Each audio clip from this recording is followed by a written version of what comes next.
Sekolah SD Negeri 3 Kurusan, Ibu Winarsi SPDSD, yang kami hormati ibu-ibu, teman sejawat SD Negeri 3 Kurusan yang saya hormati dan saya banggakan. Pertama dan utama, marilah kita panjatkan segala puji syukur kepada Allah SWT, karena pada siang hari ini saya akan melakukan diseminasi budaya positif pada siang hari ini. Shalawat dan salam marilah kita sanjungkan kepada beliau Nabi Agung Muhammad Sallallahu Alaihi Wasallam yang kita nantikan syafaatnya baik di dunia maupun di akhirat. Baik, Bapak Ibu semuanya, teman-teman sejawat yang saya hormati, saya akan menyampaikan diseminasi budaya positif yang telah saya buat selama pembelajaran CGP Angkatan 10 Kabupaten Kebumen tentang budaya positif.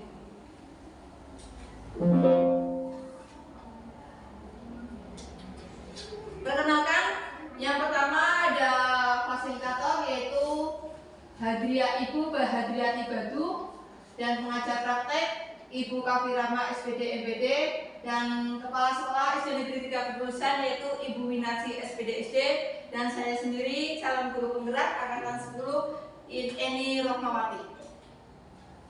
Langsung saja, konsep inti budaya positif. Konsep inti budaya positif yaitu ada 8. Yang pertama, perubahan paradigma. Yang kedua, disiplin positif. Yang ketiga, nilai-nilai kebajikan. Yang keempat, kebutuhan dasar manusia. Yang kelima, motivasi perilaku manusia. Yang keenam, posisi kontrol guru. Yang ketujuh, keyakinan kelas. Dan yang terakhir, yang 8, segitiga restitusi. Saya akan memaparkan hasil belajar saya di CGP yaitu di modul 1.1 sampai 1.4. Yang pertama itu perubahan paradigma belajar.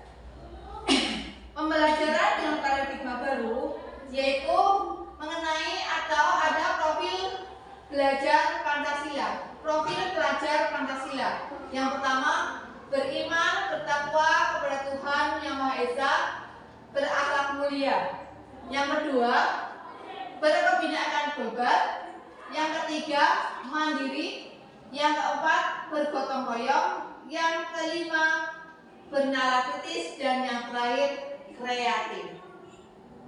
Adapun pembelajarannya, pembelajaran dengan paradigma baru merupakan pembelajaran yang dirancang berdasarkan visi pembelajaran yaitu berdiferensiasi, sehingga peserta didik atau adik belajar sesuai kebutuhannya berdasarkan tahap perkembangan sesuai teori psikologi modern untuk mewujudkan profil pelajar Pancasila. Mengubah paradigma belajar menurut Stephen et Covey itu apabila kita ingin membuat kemajuan perlahan sedikit demi sedikit, ubahlah sikap atau perilaku kita atau Anda. Namun, bila kita ingin memperbaiki cara utama kita, maka kita perlu mengubah kerangka acuan kita. Ubahlah bagaimana Anda melihat dunia, bagaimana Anda berpikir tentang manusia. Ubahlah paradigma Anda skema pemahaman dan penjelasan aspek-aspek tertentu tentang realitas. Ini adalah mengubah paradigma stimulus respon ke pendekatan teori kontrol. Yang pertama itu ada stimulus respon, dan yang selanjutnya itu teori kontrol. Stimulus respon yaitu ada realitas atau kebutuhan kita sama. Tapi kalau di teori kontrol, realitas atau kebutuhan kita itu berbeda. Stimulus respon yang kedua, semua orang melihat hal yang sama. Tapi kalau yang kedua di teori kontrol, setiap orang memiliki gambaran berbeda. Yang ketiga, stimulus respon kita mencoba mengubah orang agar berpandangan sama dengan kita. Tapi kalau di teori kontrol, kita berusaha memahami pandangan orang lain tentang dunia. Yang keempat, perilaku buruk dilihat sebagai suatu kesalahan. Kadang kita kan mempunyai perilaku buruk, lah mereka itu salah. Tapi kalau di teori kontrol, semua perilaku itu memiliki ujian. Terus yang selanjutnya, orang lain bisa mengontrol saya. Tapi kalau di teori kontrol, hanya Anda yang bisa mengontrol diri Anda. Hanya kita yang bisa mengontrol diri kita sendiri, bukan orang lain. Itu kalau di teori kontrol. Terus saya bisa mengontrol orang lain. Itu kalau di MA yang selanjutnya. Pemaksaan ada pada saat bujukan gagal. Tapi kalau di teori kontrol, kolaborasi dan konsensus menciptakan pilihan-pilihan baru. Yang terakhir, stimulus respon, model berpikir menang atau kalah. Tapi kalau di teori kontrol, model berpikir itu menang-menangan, menang-menang. Yang kedua yaitu paradigma yang kedua itu disiplin positif. Apakah makna disiplin? Dalam pembelajaran yang sudah saya pelajari, disiplin itu berasal dari kata Latin yaitu disiplin, yang artinya belajar. Dalam kata disiplin juga berasal dari akar kata yang sama dengan display atau murid atau pengikut. Dalam budaya kita disiplin telah berubah menjadi sesuatu yang dilakukan seseorang kepada orang lain untuk mendapatkan kepatuhan. Kecenderungan umum menghubungkan kata disiplin dengan ketidaknyamanan, bukan dengan apa yang kita hargai atau kita pencapaian suatu yang mulai. Jadi, disiplin diri membuat orang menggali potensinya menuju sebuah tujuan apa yang ia hargai, mempelajari bagaimana cara kita mengontrol diri dan bagaimana menguasai diri untuk memilih tindakan yang mengacu pada nilai-nilai yang kita hargai. Tuh, paradigma yang kedua terus. Menurut Ki Hajar Dewantara, di mana ada kemerdekaan, disitulah harus ada disiplin yang kuat. Sesungguhnya disiplin itu bersifat disiplin, yaitu kita sendiri yang mewajibkan kita dengan sekeras-kerasnya, tetapi itu sama saja. Sebab jikalau kita tidak cakap melakukan self disiplin, wajiblah menguasai lain mendisiplinkan diri kita. Dan peraturan demikian itulah harus ada di dalam suasana yang berbeda. Itu menurut Ki Hajar Dewantara, pemikiran konsepsi keteladanan sikap merdeka, yaitu cetakan kelima tahun 2013 halaman 470. Yang ketiga itu paradigma yang ketiga, nilai-nilai kebajikan. Nilai-nilai kebajikan yaitu ada profil pelajar Pancasila, terus primary yes, program PYP, terus keterampilan hidup atau life skill. Profil pelajar Pancasila yaitu tadi yang sudah disampaikan di depan, ada beriman, bertakwa kepada Tuhan Yang Maha Esa, dan berakhlak mulia, mandiri, benar kritis, berkebinekaan global, bergotong royong, kreatif. Itu yang terakhir. Terus menurut PYP, toleransi, rasa hormat, integritas, mandiri, menghargai, antusias, empati, keingintahuan, kreativitas, kerjasama, percaya diri, dan komitmen.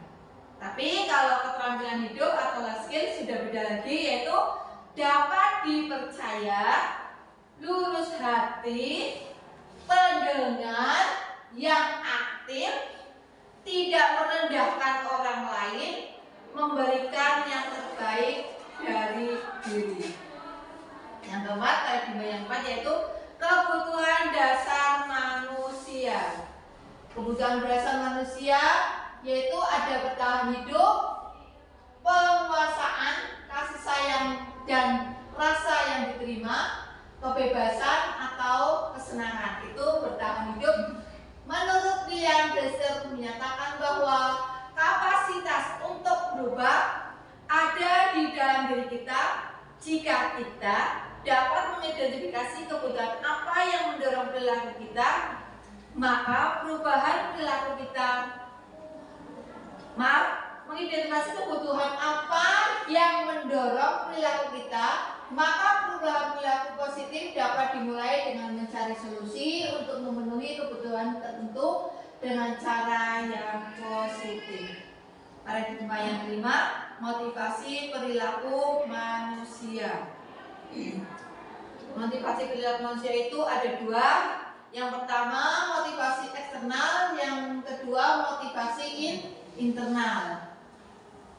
Motivasi eksternal yaitu untuk menghindari ketidaknyamanan atau hukuman. Yang pertama. Yang kedua, untuk mendapatkan imbalan atau penghargaan dari orang lain. Motivasi internal untuk menjadi orang yang mereka inginkan dan menghargai diri sendiri dengan nilai-nilai yang mereka percaya. Jadi perilaku kita itu ada dari dalam dan dari luar. Terus nilai kebajikan universal, keyakinan kelas atau sekolah. Itu ada hukuman dan penghargaan. Hukuman dan penghargaan itu ada beberapa hal. Yang pertama, hukuman bersifat tidak terencana atau tiba-tiba. Itu hukuman, contoh hukumannya ya. Terus yang kedua, tanpa melalui suatu kesepakatan. Yang ketiga, jenis hukuman yang ketiga, hukuman yang diberikan bisa berupa fisik maupun psikis dan menimbulkan rasa sakit. Jadi hukuman itu dihukum secara tiba-tiba, tidak ada kesepakatan, tidak ada keyakinan. Terus yang selanjutnya penghargaan. Satu, menghilangkan motivasi dalam. Yang kedua, tidak efektif untuk perilaku anak. Yang ketiga, merusak hubungan. Yang keempat, mengurangi ketepatan. Yang kelima, menurunkan kualitas. Yang keenam, mematikan kreativitas. Dan yang terakhir adalah menghukum. Jadi penghargaan tidak harus selalu diberikan. Itu ada imbasnya. Terus yang keenam, posisi kontrol dulu.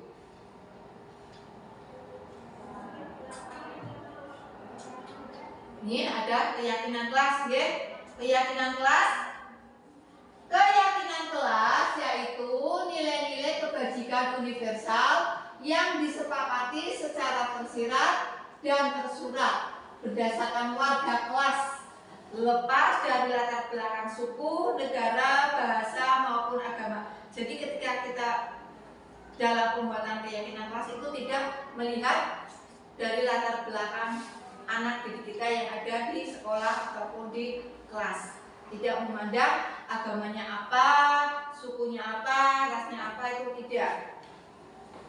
Terus yang kedua, keyakinan kelas bersifat lebih abstrak, berupa pernyataan universal disusun dalam kalimat positif dan dapat diterapkan sesuai kondisi lingkungan. Yang ketiga, keyakinan kelas disusun melalui curah pendapat yang diikuti oleh seluruh warga sekelas atau sekolah. Jadi keyakinan kelas itu harus melalui kesepakatan secara bersama-sama yang ada di kelas. Prosedur membuat keyakinan kelas. 1.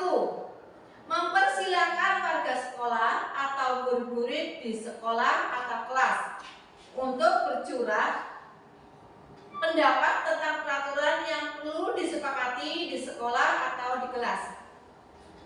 Yaitu warga sekolah atau warga kelas itu mengeluarkan pendapatnya masing-masing yang dicurahkan melalui, contohnya di kelas melalui stick note ya, atau lembaran kertas yang nanti kita kumpulkan secara bersama-sama, dipilah itu.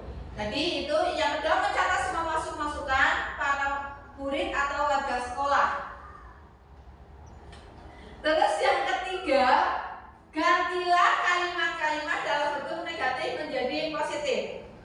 Yang keempat, tinjau ulang keyakinan kelas. Sebaiknya keyakinan sekolah atau kelas tidak terlalu banyak. Bisa berkisar antara 3 sampai 7 prinsip keyakinan kelas. Jadi contohnya di kelas kita misalkan jumlahnya 20 siswa. Pendapatnya mereka dikumpulkan jadi satu melalui tulisan, dikumpulkan, dipilih dan dipilah dan mana pilih yang terbaik sesuai dengan kesepakatan. Terus selanjutnya, setelah keyakinan kelas atau sekolah selesai dibuat, maka semua warga kelas dipersilakan meninjau ulang dan menyetujuinya. Nanti sudah dipilah ya, terus ditinjau kembali. Terus yang terakhir, keyakinan sekolah atau kelas selanjutnya bisa diletakkan di dinding kelas di tempat yang mudah terlihat semua warga kelas. Tadi sudah melalui kesepakatan, sudah dipilah, baru dibuat pajangan atau dibuat poster yang kemudian ditempel di tempat yang sekiranya dilihat oleh seluruh warga kelas. Lanjut. Yang ke-8 terakhir, segitiga restitusi.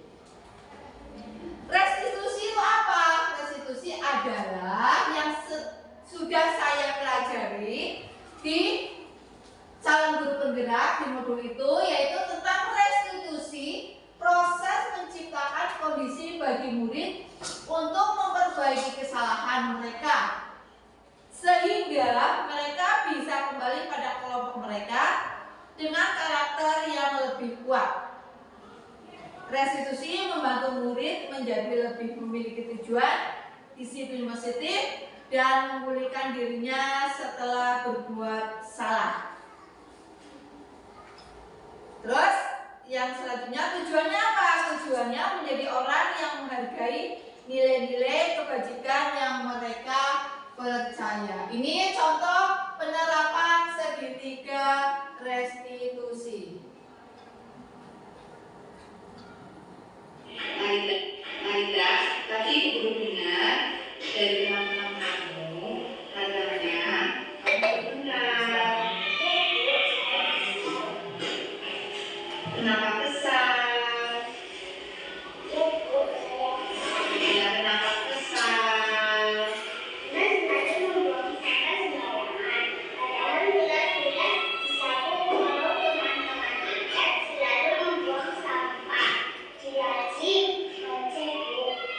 Oh, seperti itu. Ya wajar kalau kamu marah dan kesal.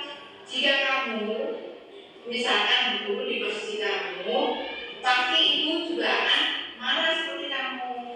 Terus apa yang akan kamu lakukan terhadap Bima?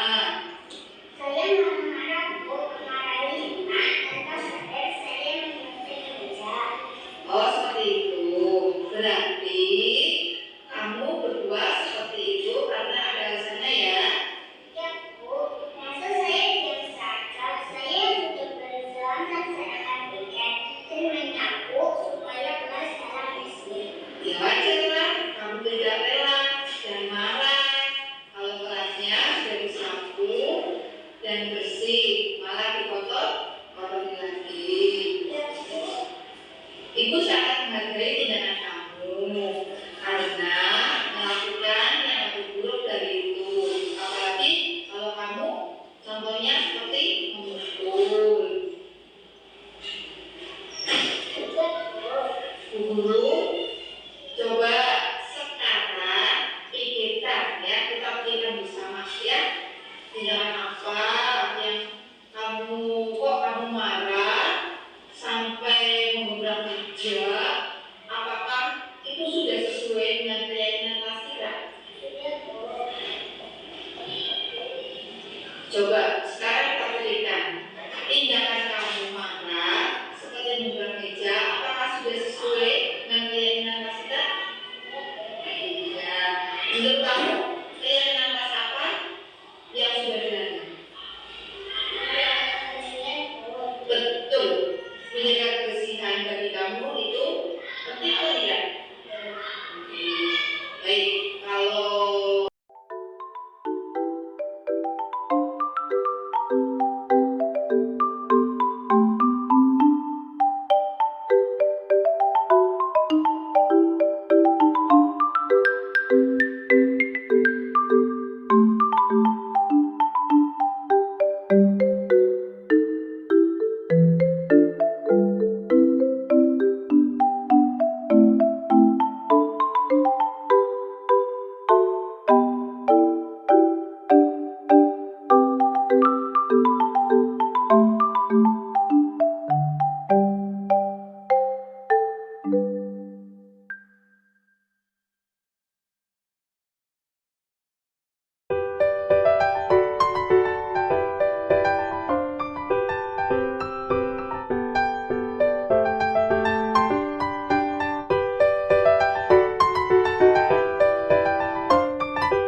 SPDI, guru kelas 5 SD Negeri 3 Kebulusan, dengan pemaparan diseminasi yang dilaksanakan oleh Bu Eni Rohmawati, calon guru penggerak Angkatan 10 Kabupaten Kebumen tentang disiplin positif, bagi saya sangat menginspirasi.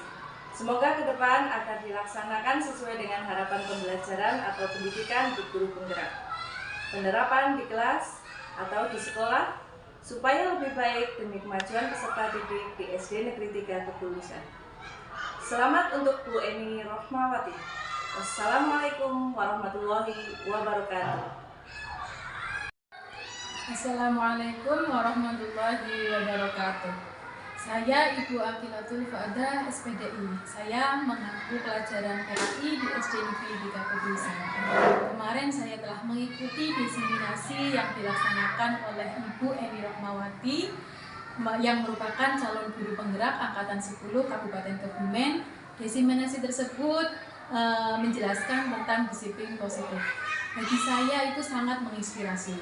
Semoga ke depan agar dilaksanakan sesuai dengan harapan pembelajaran atau pendidikan di guru penggerak, penerapan di kelas ataupun di sekolah, supaya lebih baik demi kemajuan peserta didik di SD Negeri 3 Kebulusan. Selamat untuk Ibu Eni Rohmawati. Wassalamualaikum warahmatullahi wabarakatuh.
Jadi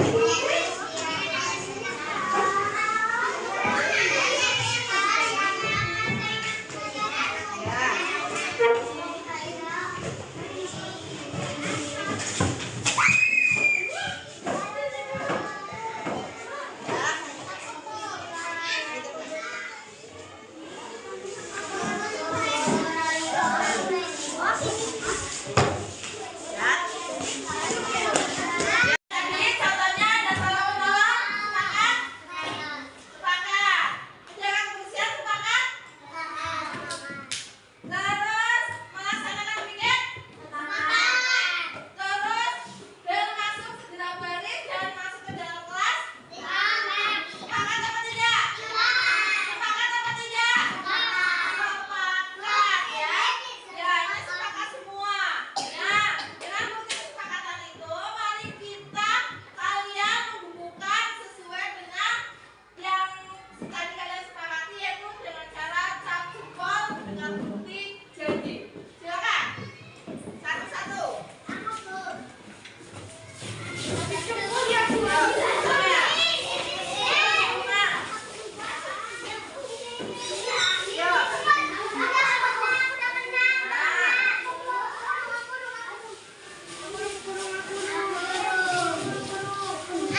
saya Zulfa Talitat, kelas 1 SD Negeri 3 Kebulusan.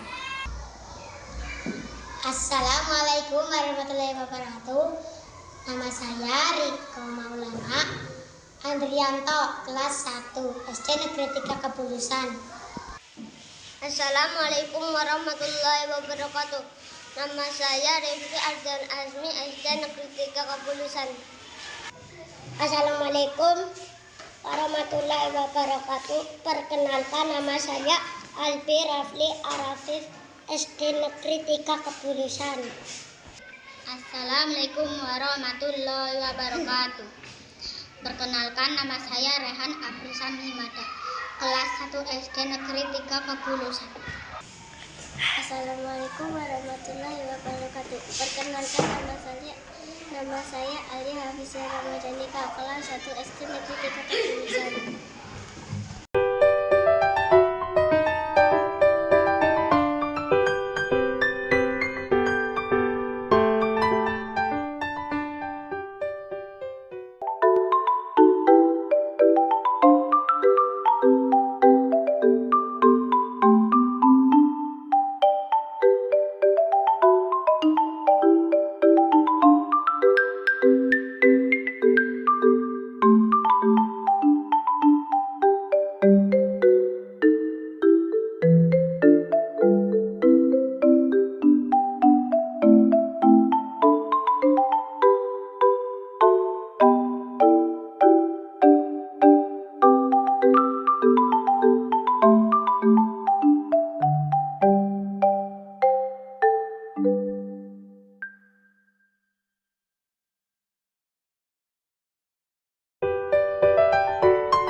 Senang, sangat senang, senang sekali, sangat senang,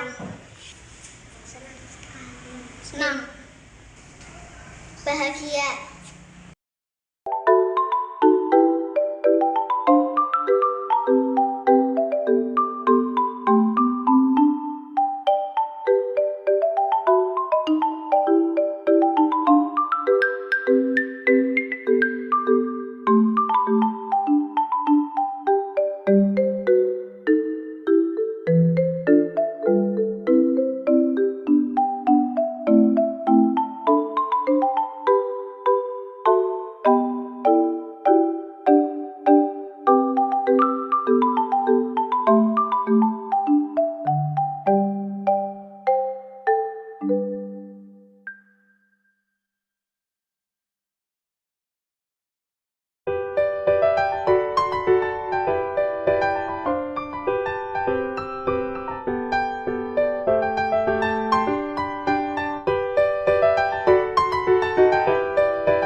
Penting sekali.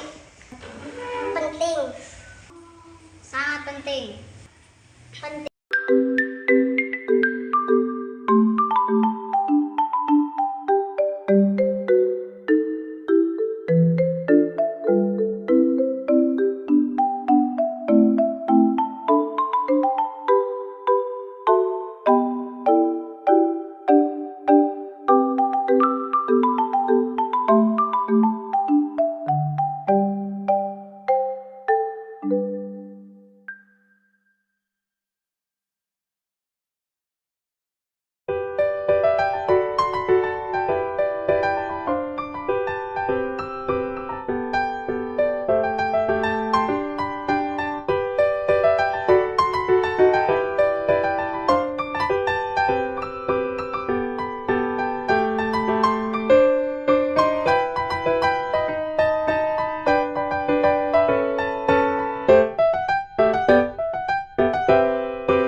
rasa tanggung jawab.